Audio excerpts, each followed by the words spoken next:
ఇది ఈ క్షేత్రానికి దక్షిణ కాశీ అంటారు. దక్షిణ కాశీగా పేరుగాంచిన క్షేత్రం ఇది 9వ శతాబ్దం నుండి చక్రతీర్థ స్నానాలు అనేవి అనంతవర్మ కాలం నుండి కొనసాగుతూనే వస్తున్నాయి. చక్రతీర్థ స్నానం అంటే చక్రవాక పక్షులు అంటే పార్వతీ పరమేశ్వర రూపంలో ఉన్న 2 పక్షులు గగన తరంగం విహారం చేసేటప్పుడు మాత్రమే స్వామివారిని స్నానం చేయిస్తారు ఇక్కడ.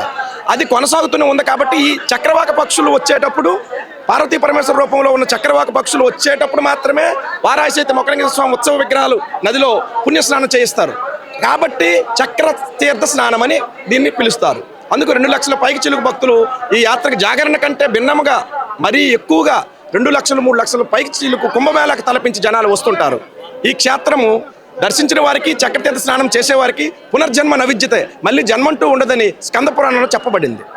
సార్ ఇక్కడికి వచ్చేటటువంటి భక్తుల యొక్క విశ్వాసం ఏంటి అంటే ప్రతిసారి కూడా ఎంతమంది భక్తులు వస్తారు? 2 లక్షల పై చిలుకు భక్తులు గత సంవత్సరం వచ్చారు. అంతకు మించి ఇప్పుడు కూడా కుంభమేళకు తలపించి వచ్చారు. అంటే ఈ చక్రవాక పక్షులు ఆ పక్షులు చూసి ఆ స్వామివారి విగ్రహాలు స్వామివారి అక్కడ గర్భాలయ దర్శనం కన్నా ఈ చక్ర తీర్థాలకే ఈ రోజు ఎక్కువ ప్రాముఖ్యత కలిగిస్తారు. జాగరణ రోజు మాత్రమే గర్భాలయ దర్శనానికి ప్రిఫరెన్స్ ఎక్కువ ఇస్తారు. ఈ చక్రతీర్థ స్నానంలో అంటే మరలా జన్మంటూ ఉండదని పునర్జన్మ నవిద్యతే, శ్రీశైలం వెళ్ళి శిఖర దర్శనం ఎంతో ఇక్కడికి వచ్చి చక్రతీర్థ స్నానం చేస్తే అంత ఫలితమని క్షేత్రంలో స్కంద పురాణంలో చెప్పబడింది.